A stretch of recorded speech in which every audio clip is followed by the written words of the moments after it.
Hello everybody. Today we're going to do a coolant change on my 2016 Kia Sorento SX. First thing that you're going to have to do is take the belly pan out from underneath. And the reason is because to drain the coolant from the radiator, the petcock is on the bottom right. So right around down there at the bottom of the radiator. Next step will be the belly pan.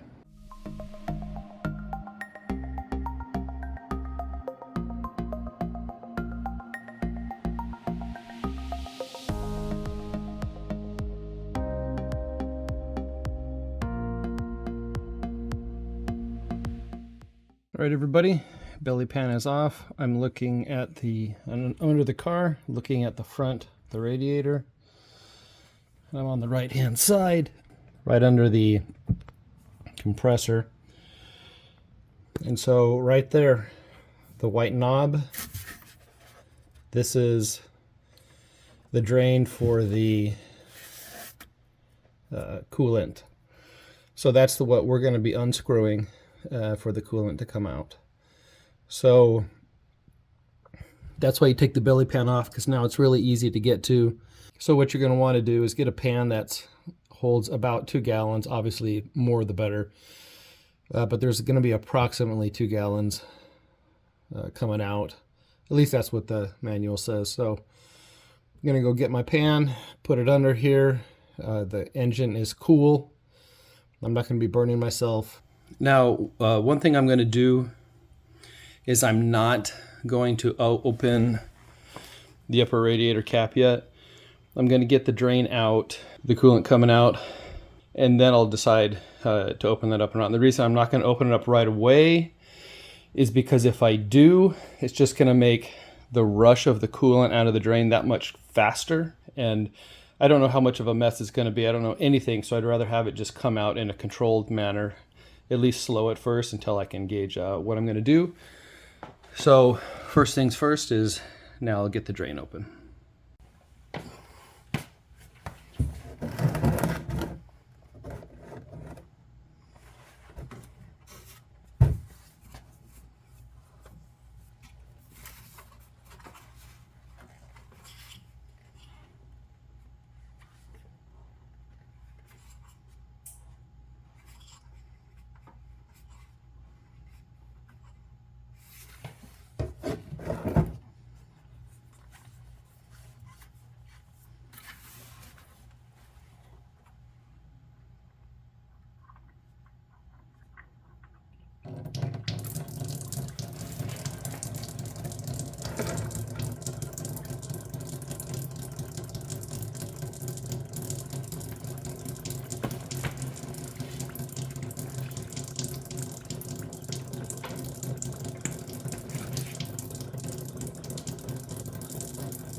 Yeah, I'm going to leave the radiator cap closed up here and just let it drain because it makes way too much of a mess.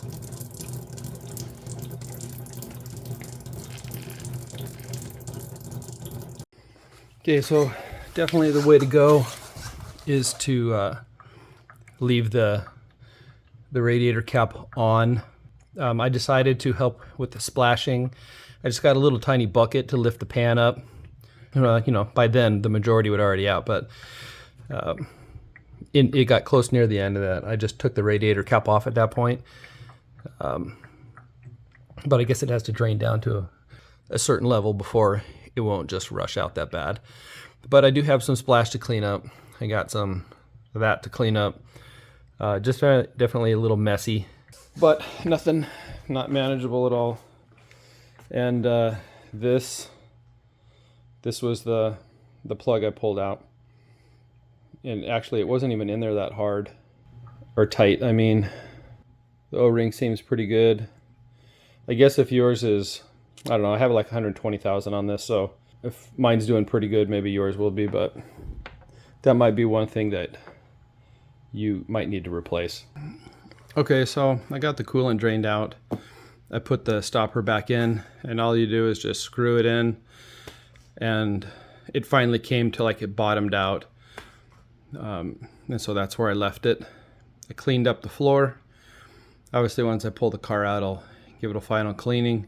One note to you guys before you get started, so hopefully you watch this all the way through before you start it. I would not use ramps. I would just use a jack. And the reason being, once I had the drain out and it was draining, I would want to lower the jack so that the car was flat on the ground, or close to it at least. So any fluid that was still inside the engine block would be able to flow forward into the radiator if there is any. Because at the rate it is, even though it's not a huge slope, it is tilted up. So I do believe that would keep a little bit back in the engine. If you wanted to make sure you got all of the fluid out, I would pull the drain, have it drain, and then lower the jack, and then make sure it all drained that way. So anyway, that's a thing I would do different. But in this case, I'm not worried about the last little bit, and I don't believe it would be a lot. So anyway, I got the drain in, got the floor cleaned. So now I'm going to go start mixing the coolant. Okay, everybody, so here we come to the coolant. You can all have your opinions out there, and I don't care. Do whatever you want. This is what I'm doing. So, brand of coolant, I particularly don't care. I have no opinion on a coolant that's better than the others. So, I just have stuff at AutoZone, had a Prestone. I'd use the AutoZone brand, or any of the part store brands, the generics. I don't really care, but that's beside the point. So you pick whatever brand works for you. This is one thing I do suggest, at least I noticed. I buy the concentrate, okay? At the auto parts store, they will sell you a 50-50 pre-mixed, ready to go, okay? One thing that I noticed in my comparison was the 50-50 either costs the same or more the last time I checked. And so basically what you're paying for in the end is the convenience of it's already mixed. But that's it. But technically, even if you pay the same price for a 50-50 as you do a concentrate, you're literally paying the same price for water. You're paying for half a jug coolant and a half a jug of water. That's literally what you're doing. So in the end, you're paying double the price for the coolant if you buy the 50-50, because you're only getting half the amount. And water is dirt cheap. Right, so the extra half a gallon of water here is pennies compared to what you're losing in the coolant. So personally, I will never buy the 50-50. I just buy the concentrate and mix it myself. But when I do mix it, I will only use distilled water. And the reasoning behind that is that obviously tap water or any other kind of water still has any of the minerals and the things inside of it, which you do not want in your engine block. In the end, what you want to do and ensure is that you put in clean water that doesn't have anything, that's not going to react with anything, and you'll be good. The sensors, you name it. So at any grocery store, they sell distilled water, and I'll mix that with my coolant. I also have distilled water on hand because here in Arizona, it gets hot. Batteries don't last a whole lot, a lot here. And usually that is because if they're serviceable batteries, the water inside evaporates, it gets out, and then your cells go dry and your batteries go dead. Well, if you keep up on, a couple times a year, pop the caps off and see how much water you have in there, and always make sure you keep it to the right level. And you only, in a battery for sure, you only use distilled water. So those are the two reasons I have distilled water, for my batteries and for coolant. And so I can say that when you do mix the coolant with the water, you do want to keep it as close to a 50-50 ratio, or no, a 1-to-1 ratio as possible. Basically meaning if you put a half a gallon of coolant, you want a half a gallon of water. Do you have to be like pinpoint? No, just be as close as you can. So usually I'll just take my jug that I just borrow out of the kitchen. Hope my wife doesn't see. And I'm just kidding. I don't want to poison anybody. So this is an old one. I just take an old one. I'll just fill the coolant up to halfway, and then I'll either dump that into a separate bucket, or I'll just dump the straight water into here, and then I'll have it all mixed up.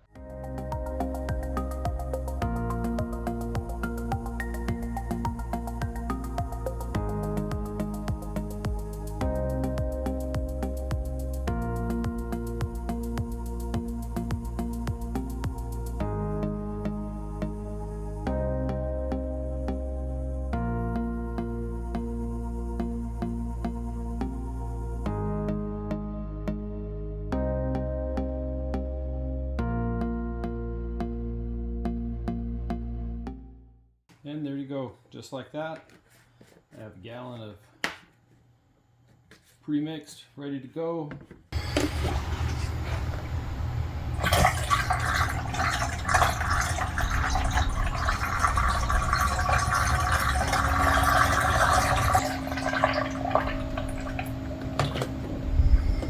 So it filled up, but it's slowly bubbling down as the air escapes. Just reach over and grab the top radiator hose. Squeeze it. A lot of times you can work some air out that way. And it's gone down.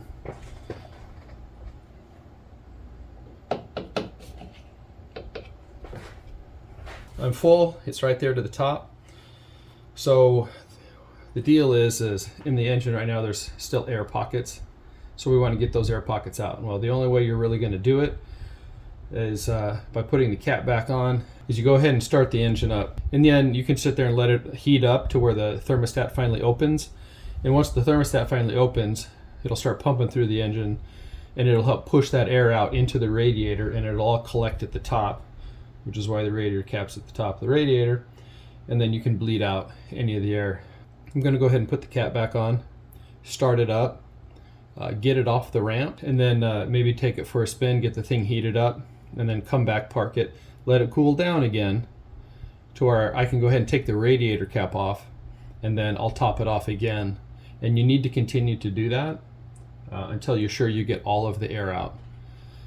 And so maybe, you know, in another day of driving it or something, if you go to the store, come back, let it park, and then go check it again after the engine's cooled down. You want to make sure you get all of the air out. And then obviously at some point you'll check it and it'll be full and you're good, and you know you got all of the air out.